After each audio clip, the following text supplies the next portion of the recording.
I imagine that most of you guys have a client, a boss, and I guess that more often than not, you find yourselves in the mercy of someone else's visions or decisions. And it can be a really frustrating experience, especially when it comes to creative work. Three aspects that on how we relate to music that we think it's relevant to this topic. The first one, it's memory. And memory, it's a very interesting thing because it can be very imprecise and subjected to interference. We forget numbers and people's names, but we are great at remembering people's faces and their facial expressions and what those mean. And this really extends into the sonic realm too. We have this like amazing capability of remembering like countless melodies. And not only that, it also gives us the ability to memorize language where we wouldn't otherwise. Just think of songs that you used to listen when you were a child. You can remember the lyrics, I'm sure, but can you remember the books or the words that were there? Probably not, I imagine. Another thing that I think it's important to bring up, it's the way that we live our lives and the way and what we hear during those moments, they are pretty much intertwined. Now we connect the sound that we hear with the emotional state during all of our experiences.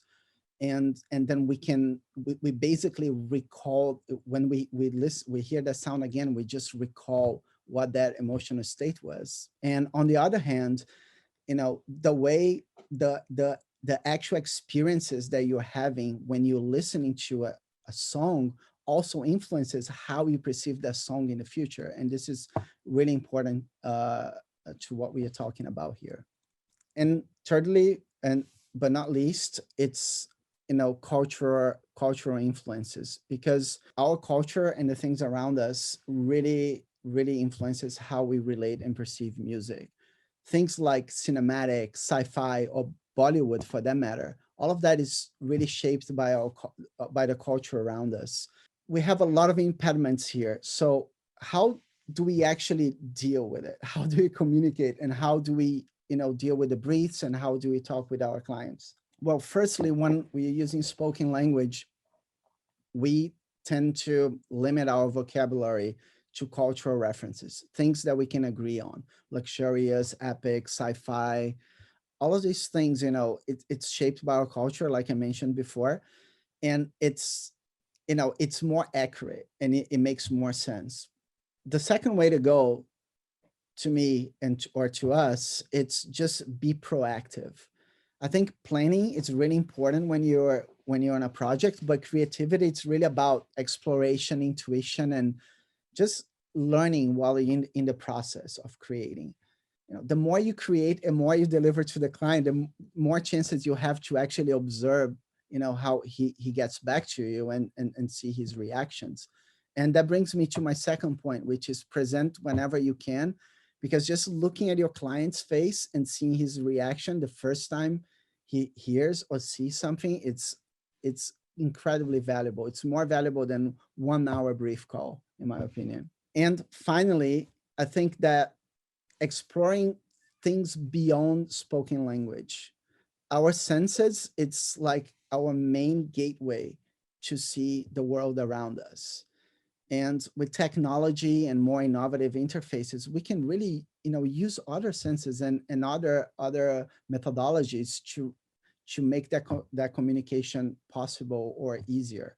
This is an interface where we are sort of combining music, words, emotions, colors, and it's not rocket science. It's really simple, but you're really giving someone the opportunity to have other channels of communications or other ways to find what is the sound that they want, or what is they're trying to communicate with something as abstract as music. This is another example, which is basically, this is like we are building these little icons, which should be a representation of how a song feels.